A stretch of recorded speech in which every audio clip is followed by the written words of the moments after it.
have to talk about weakened fandoms. Like we talked Mhm. about earlier with movies, that you can't take people for granted. You can't assume that because you have a big budget movie that or a superhero film that everyone's going to show up and it's going to make $1 billion. That's actually not happening anymore. And Mhm. so you have to bring out a good product, but you also have to work to build that trust again. So like with Marvel, we saw Thunderbolts, which is a fantastic movie, true to Mhm. form. It's basically the Marvel equivalent of Eternal Sunshine of the Spotless Mind. You should absolutely watch it. But that being said, Marvel had burned a bridge with a lot Yeah. of their diehard fans, and so people didn't come back. So the numbers for Thunderbolts is Yeah, actually I didn't quite really heinous. watch Like it. it's the numbers aren't good at all. The Yeah. movie's excellent and deserved better, but it's because it wasn't the movie, it was what the movie represented in this Mhm. larger scheme of things. And so having people come back. And so with this, I have to talk about two of the most feral fan bases and how they've both kind of flopped recently. Okay. The first is Apple. They released their new iPhone announcement Mhm. and it was Womp not well womp. received. It was very womp womp. Yeah. It went quiet very quickly. A lot of people were like, "What are you talking about? What are these colors? Like, what are Huh. you doing here?" And then I got to talk about Taylor Swift and Life of a Showgirl. Mhm. And may it be different for other people's TikTok feeds because I had people in on my Twitter trying to tell me that like it sold so many copies, therefore it must be a success. And I am begging y'all to look at more than just one metric Yeah. on anything. But I did a lot of social listening to see how people were handling it, and I saw a massive outpouring of regular people who, like, are diehard Swifties, who self-identify, who it's literally their personality, but we're like, "This isn't it."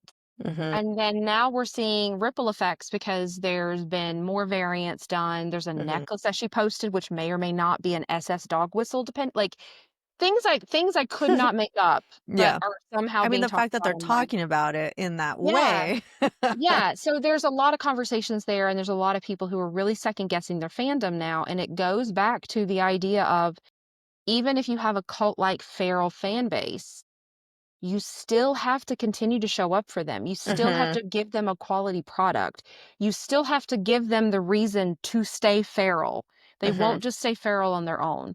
And so I think it's been really interesting to see with both of these along with like the looming kind of economic crisis that we're in of people are cutting things out of their life, things that they love because they need to get rid of any discretionary spending.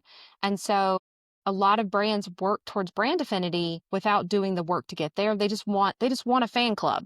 They Yeah. just want a loyal fan base that will show up in line anytime they drop anything without doing the work to keep them wanting to stay in line. Like it's not enough to just blow the whistle and they come running, like Pavlov's dog. Like Mhm. Mhm. it's not enough to ring the bell. You have to give them something that makes them want to continue to salivate, that makes them want to continue lining up.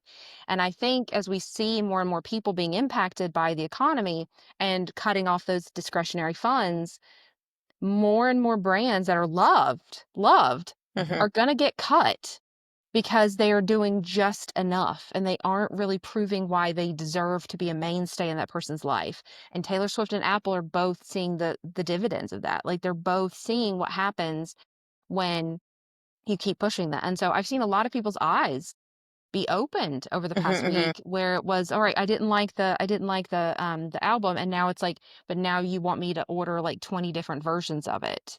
And like, Yeah. what I are we think doing here? I think one of the things that has stood out to me is the lack of acknowledgement that people are suffering right now. Yes. Yes. The economy Agree. is not in a good place for a lot of people. Mhm. The jobs numbers are down. And so the fact that they're still approaching it in the same way that they were when the good times were rolling Yes. makes them look like they don't care about their Yes. people, about their 100%. audience, right? 100%. With Apple, the most that I got was like, "Oh, you changed the color." But that's it. You know? Like, Yeah. "So But you just even want me that, to it's buy a like, new color?" I can't be Right. excited. Yeah, Right. you didn't even do the bare minimum. Yeah. Yeah, and then with Taylor Swift, um, I really think she could have taken this to be like, "Hey, y'all just made me a fucking billionaire through the Eras tour by coming, like, being there, having this, like, moment you can experience, and I wanna pay that back to you by giving you more for less." Instead, she approached it the way that she did her other, like, rollouts, right? With, like, the different variants and more, I think, even than, like, the previous, versions. And then now not doing enough to, like, differentiate between them to Yeah. actually make it seem worth it. Or, you know, I think she could have done more to like make the initial thing that she wanted to sell, which was the album, be more special by including the voice notes that she's now including in the variants that she's expecting other people to buy again. Yeah. Those should have been in like the original, or at least the original four, which at least those had like the different colors. And Yeah. it was just like those four that people could pre-order, right? But now that it seems that she wants like more and more and more, she's just kind of coming across as like really greedy and not understanding that her fan base just, you know, gave her so much money for like the Eras tour that like Yeah. you're just fleecing them, you know? And that part of it is what I'm seeing, right? Like, I'm not the biggest like Taylor fan. I'll like listen to her music like here and there. But when it started coming out, like I don't even like part of the problem is I don't even know if the album's as bad as people say it is, It's or not if good. it's I giving listened to it. It's people not good. or if it's giving people a bad taste in their mouth, all the greediness that's happening, that it's, you know, making people not like the album. And it's just kind of a vicious cycle of like I think this it's both. negative feeling going around and around. Yeah. Um, It's giving both, honestly. okay. I can't call myself a Swiftie because I feel Yeah. like I have friends that are Swifties, and that's Yeah. like a PhD I'm Yeah. not gonna do the reading for, Sure. like, Yeah. I'm Yeah. not Yeah. doing it. But I got brought in late because I was a massive folklore fan. I have Okay. folklore as, like, you can't see it, but it's, like, over there. Hmm. So I love folklore.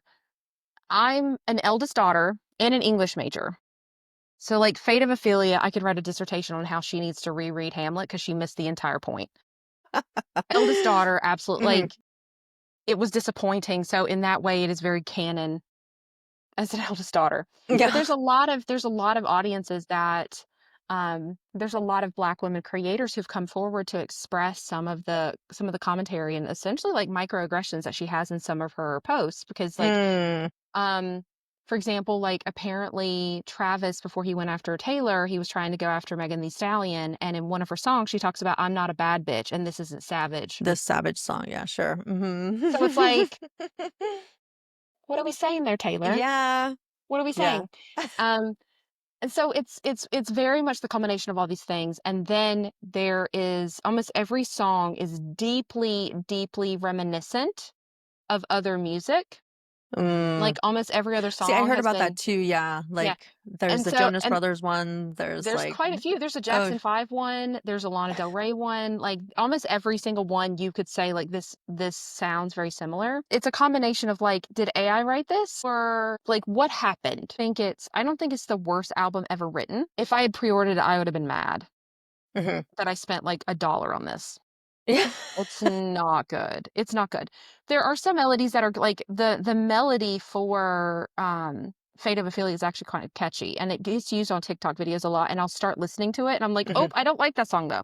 Because Mm. it's because of I've had lyrics. Opalite stuck in my head, like, but just the one little, like, Yeah. melody because that's But I only heard it the one time.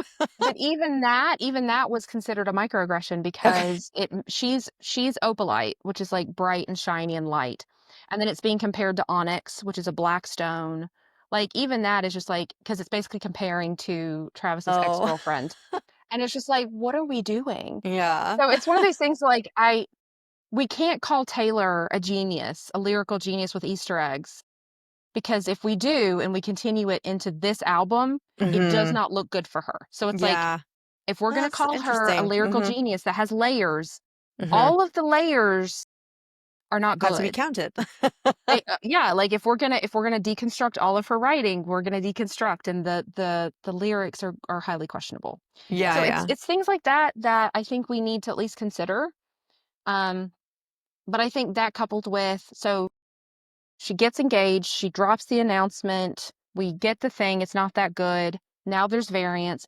Now there's a docu-series on the Eras tour. At least you don't have to go to the movies and pay for that one, right? No, That I was think it's just on on Disney Disney. Plus, right? Mm. Yeah. But I think it speaks to, Yeah.